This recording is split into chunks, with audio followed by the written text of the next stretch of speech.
Nos acompaña el doctor Daniel Quagliarini, director médico de Grupo Organic Argentina. Gracias, Daniel, por estar como siempre con nosotros. Y el tema de los problemas de erección, que muchas veces se asocian a la tercera edad, a cuando ya el organismo va envejeciendo, pero tenemos muchos casos de problemas de erección en jóvenes. Sí. Ha aumentado las cifras. Sí. ¿Y esto a causa de qué? Bueno, hoy por hoy nosotros siempre las historias clínicas las teníamos a partir de los 20 años, más o menos hacíamos la historia clínica. Ahora tuvimos que bajarlas a 18, por 17 años, porque uno de los problemas que nos encontramos ahora son, primero, el consumo de drogas. Los jóvenes, tanto la cocaína como la marihuana, como su derivado del paco, todas esas cosas que van afectando. Sí. Y por otro lado también el consumo, por ejemplo, de drogas como el sildenafil, que son drogas terapéuticas, que las empiezan a tomar para no fallar, por seguridad, para ver qué se sentía, y después los pacientes empezaron a tomándola como un hobby, me tomo una para andar bien, para estar mejor, pacientes que no necesitaban, obviamente, y después el día que no la toman o que no tienen el sildenafil a mano, se dieron cuenta que no empezaban a funcionar. Claro. Entonces venían con un problema que si no tomaban la pastilla no funcionaban. Y te imaginas que un paciente de 20 años no lo vas a tener hasta los 80 años tomando la pastilla porque no tiene lógica. O sea, evidentemente crearon una dependencia a la medicación que los obliga a no dejarla. Bueno, en esos pacientes que tenemos una variedad, hoy sí, jóvenes, muy jóvenes y llamativo, lo que tratamos de hacer es ir haciendo que vayan perdiendo la dependencia a esa medicación con otra medicación. Damos medicación, que en vez de que el paciente tome esa medicación se toma una cada 2 horas antes de tener relaciones sexuales, por ejemplo, y demás. Hacemos que el paciente le damos otra medicación que le va a dar el mismo efecto, pero que se toma. Le hacemos que la tomen una cada 5 días, después bajamos subimos cada 6 días, cada 7 días, así, hasta que llega un momento que hacemos que lo que se llama el destete, que el paciente despegue de la necesidad psicológica muchas veces de depender de determinada pastilla para que sea independiente y tenga su vida sexual de tipo normal. Bien. Siempre y cuando nosotros le hagamos un chequeo al paciente que por más que tenga 20 años puede tener un trastorno vascular severo de chico o puede tener alguna anomalía, algún problema y realmente tenga problemas, ojo, ¿no? Siempre hablamos de personas que nosotros hacemos los estudios, está todo normal y empezaron a tomar sildenafil, que generalmente siempre se correlaciona con que está bien, y empezó tomando sildenafil, pues se lo dio un amigo, o algún otro tipo de pastilla. No, mi amigo me da estas pastillas para que lo tome, empezó a tomar estas pastillas y empezaron a tomarlas.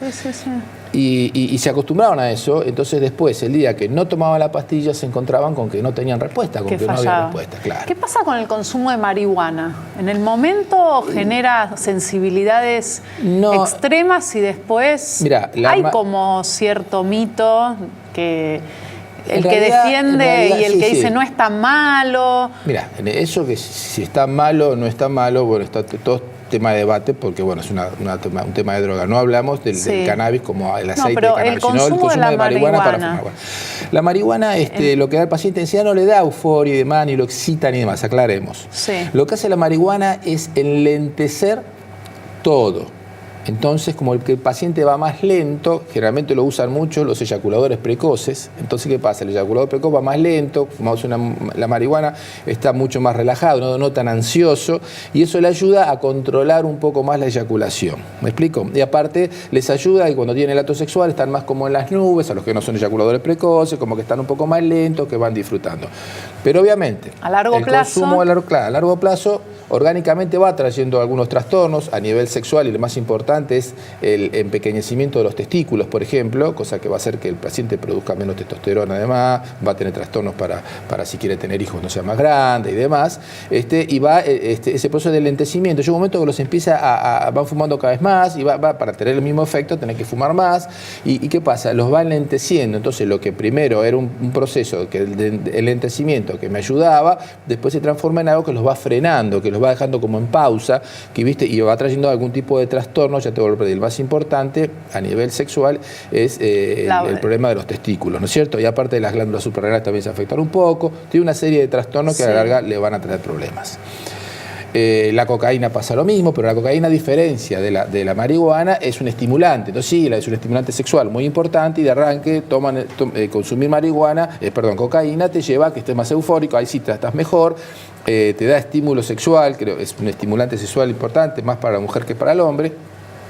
Y eso los ayuda a tener mejores relaciones sexuales, están más activos, quieren más, se sienten con más ganas. Pero lo que pasa siempre, empiezan a aumentar las dosis y cuando aumentan las dosis es donde realmente empiezan los problemas, porque al aumentar las dosis te va trayendo otro tipo de factores, perdés contacto con la realidad, te vas del tema y te va afectando y cada vez más te haces dependiente. Bueno, tiene todos los trastornos que sabemos de la cocaína y termina siendo un factor negativo donde después los pacientes empiezan a tener problemas de erección, aún consumiendo la cocaína. Bien. Y el alcohol, que es el tercer factor, muchos dicen, sí, el alcohol es estimulante. Sí, el alcohol es estimulante en dosis bajas, no en dosis altas. Entonces, el paciente se toma un vaso de whisky y le saca la inhibición, le saca el miedo, son más encaradores, van mejor, tienen mejor respuesta. Pero si quedara ahí, bueno, se podría tomar como que está bien, pero generalmente los pacientes, ¿qué hacen? Siguen consumiendo. Y las altas consumiciones de alcohol en sangre llevan a una depresión del sistema nervioso central. El alcohol deprime el sistema nervioso central. Entonces, lo que empiezan con un poco de alcohol para estimularse, termina cuando se encuentran deprimidos, empiezan un estado de sopor, o se duermen. Empiezan a perder, sí, no, aparte empiezan a perder empiezan a perder la libido, empiezan a tener deseo, empiezan a perder el deseo y demás. El alcohol los va llevando a un abandono, cosa que pasa en casi toda la mayoría de los adictos. Tienen el gran problema de que van perdiendo con el tiempo su aspecto, o sea, ellos van perdiendo contacto con la realidad, por eso, porque evidentemente el adicto trata de evadirse de su realidad. Pero orgánicamente también afecta. Orgánicamente los está afectando. Y eso sí, porque pierden piezas dentales, tienen problemas hasta de higiene, o sea, hay un montón de factores que van afectando. Fundamentalmente en lo sexual, todo lo que al principio en bajas dosis puede ser positivo, pongamos, con el tiempo se transforma en negativo porque los pacientes terminan con serios trastornos. Bueno, ahí tienen dos temas ustedes cuando llega un paciente así, que la persona logre dejar ese consumo y resolver el tema orgánico, ¿no? Sí, en esos casos es donde más tenemos que trabajar en interconexión con el médico o con el que hace el tratamiento. Porque por nosotros, si bien le podemos resolver el problema sexual, tenemos que tratar de resolver el problema de la adicción a estos pacientes. No nosotros, pero sí la entidad o el médico que lo va llevando. Entonces ahí siempre estamos en contacto, siempre hablamos, tratamos de ver cómo va el paciente, cómo responde a los tratamientos, cómo responde con esto. Entonces tenemos que estar en contacto interconsulta. El paciente, el adicto es un paciente muy inestable. El adicto tiene problemas que cuando viene lo que decimos la resaca, cuando pasa del periodo del momento en que se drogó, que consumió, siente un proceso depresivo muy importante, toma más contacto con la realidad, ve lo que hizo, cómo se sintió, las cosas que le faltan.